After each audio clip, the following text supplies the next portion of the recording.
विठ्ठलाच्या मूर्तीला एका शेतातल्या गुप्त विहिरीत लपून ठेवलं। त्यामुळे औरंगजेब कधीही विठोबाची मूर्त तोडू शकला नाही। झालं हे 1695 साली औरंगजेब जेव्हा महाराष्ट्रातले मंदिरं उद्ध्वस्त करत होता, त्याच दरम्यान औरंगजेबाने आपली छावणी बेगमपुरा इथे मांडली होती।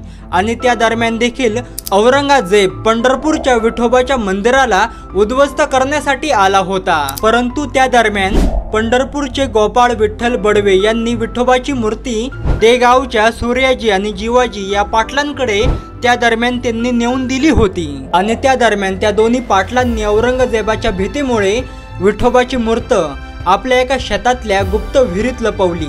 मग पुढे काहीच दिवसात छत्रपती राजाराम महाराज यांनी एक लेखी अभयपत्र दिलं की जर मुघल सैन्याचा हल्ला झाला तर मराठी सत्तेची मदत होईल।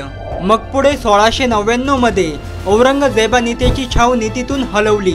मग तेव्हा विठोबाचा विहिरीतला वनवास संपला आणि 18 डिसेंबर 1699 मध्ये विठोबाची मूर्ती पुन्हा बडव्यांकडे देण्यात आली होती।